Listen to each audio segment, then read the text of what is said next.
Hello. ഇന്ന് ഞാൻ മോനെ സ്കൂളിൽ നിന്ന് കൊണ്ടുവരാൻ പോവാണ് കേട്ടോ. അപ്പോൾ വീട്ടിലിടുന്ന ഒരു ഡ്രസ്സൊക്കെ ഇട്ടിട്ട് ഞാൻ റെഡി ആയിട്ട് ഏട്ടനെ കാത്തിരിക്കുകയാണ്. പുറത്തേക്ക് നോക്കിയപ്പോൾ ചില അമ്മമാരൊക്കെ മക്കളെ വിളിക്കാനായിട്ട് പോകുന്നുണ്ടായിരുന്നു. പിന്നെ നല്ല മഴക്കാറും ഉണ്ടായിരുന്നു, ഒപ്പം തന്നെ വെയിലും ഉണ്ടായിരുന്നു. അപ്പോൾ ഞാൻ സ്റ്റാൻഡ് കയറ്റി വെച്ചിട്ട് പോകണമെന്ന് ഇങ്ങനെ ആലോചിച്ചുകൊണ്ടിരിക്കുമ്പോഴാണ് ഏട്ടൻ വന്നത്. ഏട്ടൻ വന്ന് ഞങ്ങൾ ബൈക്കൊക്കെ എടുത്ത് കയറാൻ തുടങ്ങിയപ്പോഴാണ് ഞാൻ ഹെൽമെറ്റ് വെച്ചിട്ടില്ല എന്ന് ഓർത്തത്. പിന്നെ വീണ്ടും പോയി വാതിലൊക്കെ തുറന്ന് ഹെൽമെറ്റൊക്കെ എടുത്ത് വെച്ചിട്ട് പോവുകയാണ്. കാരണം ഹെൽമെറ്റ് ഇല്ലാണ്ട് സെക്യൂരിറ്റി നമ്മൾ അതിനകത്തേക്ക് കയറ്റില്ല കേട്ടോ. അവിടെ CCTV ഒക്കെ ഉണ്ട്.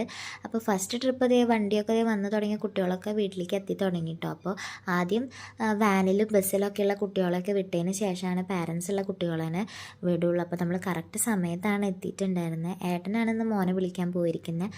ഇവിടുത്തെ വീഡിയോസൊന്നും അധികം എടുക്കാനായിട്ട് നമുക്ക് അലൗഡ് അല്ല. അതുകൊണ്ട് തന്നെ ഞാൻ മാറി നിന്ന് ആരും കാണാതെയൊക്കെയാണ് കേട്ടോ എടുക്കുന്നത്.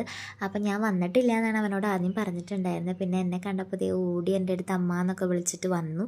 പിന്നെ നമ്മൾ വിശേഷം പറച്ചിലൊക്കെ ആയി തിരിച്ച് നമ്മളതേ വീട്ടിലേക്ക് പോവുകയാണ് കേട്ടോ. ഇനി അവൻ്റെ അടുത്ത് കുറേ വിശേഷങ്ങളും വെള്ളം കുടിച്ചിട്ടുണ്ടോ, ടിഫിൻ ബോക്സിൽ ടിഫിനൊക്കെ കഴിച്ചിട്ടുണ്ടോ എന്ന് നോക്കലാണ് മെയിൻ പണി. അപ്പോൾ ഇന്നത്തെ വീഡിയോ അത്രയേ ഉള്ളൂ. ബൈ.